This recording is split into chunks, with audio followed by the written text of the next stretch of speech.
Good afternoon, guys, and welcome back to See You Out There. Welcome. Good afternoon, guys. Welcome back to See You Out There. My name is Brad, and today we're going to do another tutorial, another how-to video. Today we're going to talk about choosing the right jig head. I know we all fish jig heads every day. I talk about it a ton on the channel. I mention my favorite ones on the channel a lot, but I've never explained to you guys why they're my favorite jig head or why I choose the ones I do. So let's cover that in this video today, how to choose the right jig head. Alright guys, we all use jig head saltwater fishing. We all have our favorite go-to brand. We all have our favorite color. But why do you choose that specific jig head? What is it about that jig head that draws you to it and develops that confidence in it that you throw it day in and day out? Tournament, recreational fishing, weekend fishing with the family. What is it about that jig head that makes you feel like it's the one? Well, I'm going to tell you a few things that I look for, and maybe this will help someone out. Few of the key criteria I look for when choosing a jig head. Number one is hook type. First thing I look for in a good jig head, guys, is a quality hook.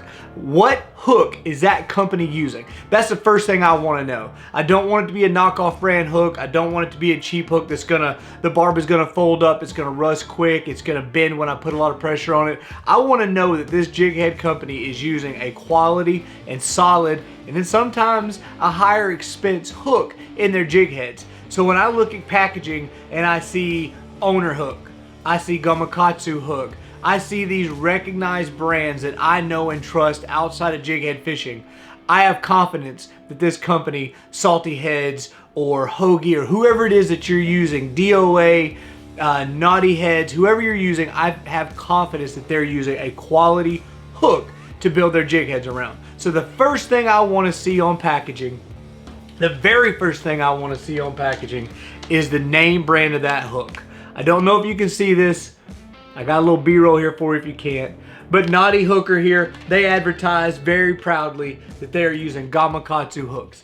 Not only is that smart advertising, I recognize Gamakatsu, I recognize that logo. I associate Gamakatsu with a good solid hook. So now I've developed a little bit of trust in this brand. We all know that a jig head is primarily a weighted hook. So 90% of the jig head is the hook. It's not the brand of jig head you're using, it's the quality of hook that that company chooses to use. So the first thing I'm going to look for, guys, is that hook brand. Owner, Gamakatsu, something you trust, something you know, Mustad, one of those great hook names. If you see that on the packaging, you're on your way to a good jig head. So let's move into the second most important thing that I look for in a solid jig head. The second most important thing I look for in a quality jig head is the hook or the lure keeper. How does that soft plastic attach to that jig head? What's the keeper style? There's two types that I like, and it's by two of my favorite companies, three of my favorite companies actually. Salty Heads, Naughty Heads, and then Hoagie Twist Locks. Hoagie Twist Locks is obviously a twist lock style jig head. And what that means is that whenever you take your lure to run it up on there, you have to literally thread that lure into place. So I run my lure on here, I center it up and I come out. Well, I can't push that lure up on there like I can with some hook keeps. So what I've got to do is I've actually got to literally thread this thing on to this twist lock lure keep. This to me is one of the most secure ways to attach a soft plastic. That is on there, guys. I'm putting a lot of force on that lure and it is not slipping at all. I find that I lose less lures on a twist lock style jig head. I find that I can get them a lot prettier. I don't get a bulge here in the neck of the lure when I push it over the keeps. I find a twist lock head, personally to me, is my favorite.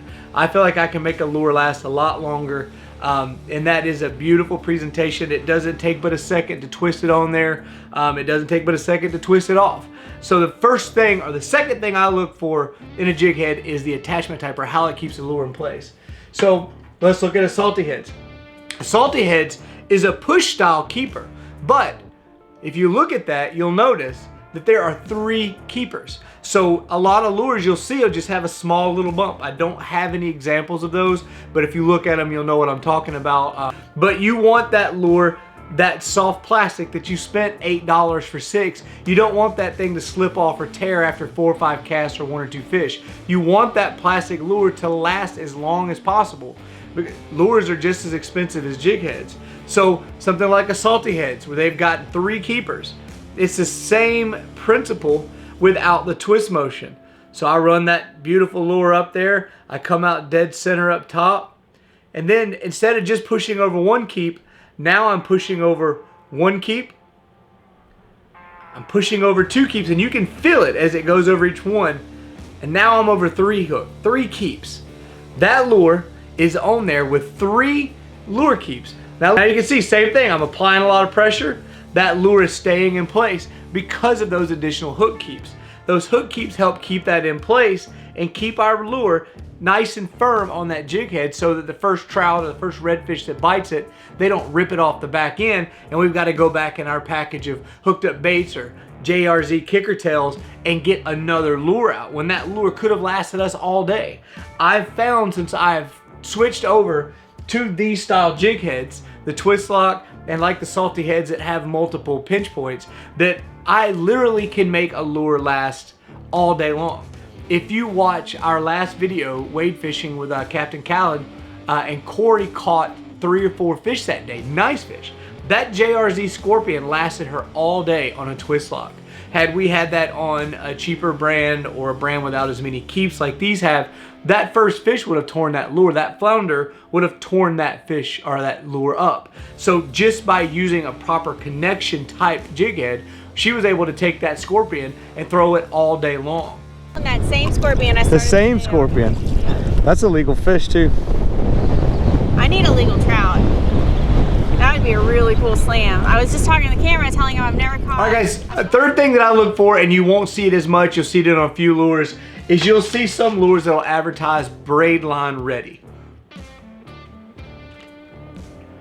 All braided line ready means, and this is actually very important, and this is one of the first brands I've ever seen for jig heads to advertise this, and I think this is very, very smart. This is Inshore Slam Head, and they're using a beautiful owner hook. What I've noticed they're doing is they're calling their lure or their jig head braided line proof. And what they're saying, and a lot of these other brands have already mitigated that braided line issue, but they're not advertising it. If you'll look, that jig head is closed off where the lead and the eye is at. And what they mean by braided line proof is typically on your hooks, what you have is you have a bent hoop. And that bent hoop, when it comes around, there's a gap at the bottom where they've taken the top of that hook and just bent it back around to form the eye. That eye is not always soldered or welded or completely closed. There's a gap there. And with braided line and the smaller diameter, your braided lines, places like when we dock monster fish here, or if you're sight fishing in Louisiana and you don't need that fluorocarbon leader that's a taste thicker, you go straight braid to jig head.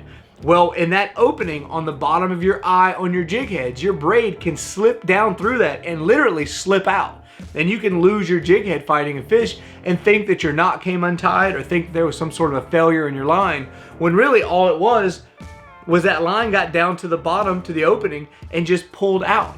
That can also damage your leader and damage your knot. If you're fishing a 20-pound fluorocarbon, maybe you've had to downsize because the fish are finicky and you're throwing a 12-pound fluorocarbon leader and you're fighting that fish and that 12-pound fluorocarbon leader gets down in that crease. Well, that can now pinch and cut your leader and cause you to lose a fish. So I'm very impressed in Inshore Slam Head here identifying that that is a problem that we've all experienced, whether we know we've experienced it or not, and mitigating that. They have soldered their heads together. Here, I'll pull one out and show you. Okay, so here on their jig head, you can clearly see the eye, and you can clearly see what I'm talking about. Sorry if that's not focusing well, but you can see that at the bottom eye where it's folded over, right here where it folds over, they have welded that, soldered that together so that my braided line can't get down here and slip through and cause me to lose that fish. It's a very, very smart idea, and they've also got that twist lock that I like on there. So that's a very cool feature that these guys are using as an advertising and a branding model, braided line proof. If you take a look at your jig heads you're using out in the garage, go check them out and see. See if that hook bends around. Is that slot open enough to get 10 pound, 15 pound braid through? And if you find out it is, and you missed a fish or lost a fish somewhere in the near future or in the recent future and you don't know why, that might be where you lost them at, guys. Take a look at your jig heads and see. Last thing we'll talk about jig heads, guys, and we'll close this thing out, is not as important to me, but is important to a lot of anglers, and that is color. The color doesn't bother me. I like a straight unpainted jig head. Color is a personal preference based on what you're throwing and where you're at and water clarity. But if you're going to throw a painted jig head, if you're gonna throw one with paint on it, make sure that it's a quality paint job. It's not a quick brush job that's gonna flake off or tear off in a couple casts. Then that lure is going to start to look bad and you're going to start losing confidence in it and you're going to start burning through jig heads. That's why I throw unpainted, is I realized that if one got nicked or one got messed up on shell and the paint started to flake, I started to lose confidence in that jig head and would change it out for a brand new one.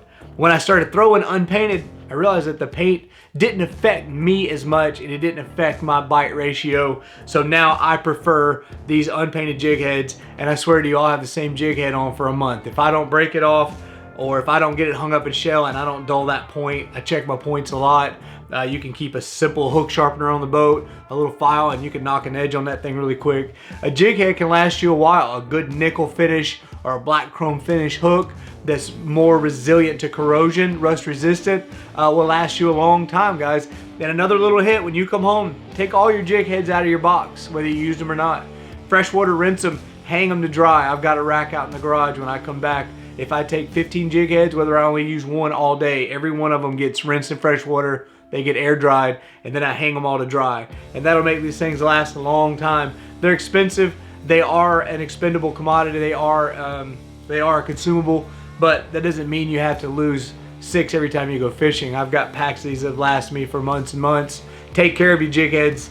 That's the most important part of the connection to the fish. You hook that trout of a lifetime, that dirty 30 that I may eventually hook on the Quest series.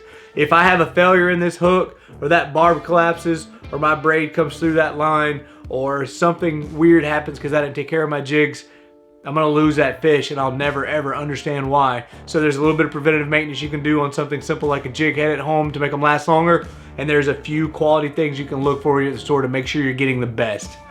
Anyway, guys, there you have it. Jig heads, how to choose the right jig head, how to make sure you're throwing a good quality product. I hope this hypes somebody out, guys. Here's a couple nice brands here to go check out. Salty Heads, Naughty Hooker, y'all give them a look. If you're looking for a jig head brand to tie, these are really good lure brands, and I like them a lot. I highly endorse both of them. They'll make you proud. They'll do you a good job. I hope you guys enjoyed this video. I hope I helped someone out there, guys. Remember to like and subscribe. Thank you for the positivity. And as usual, guys, we'll see you out there. Yo! Where's mine? Here it is. I'm gonna get you little lip grippers, like that are on the red boat, and put them on your wade boat. You got him? Yeah. All right, hang on.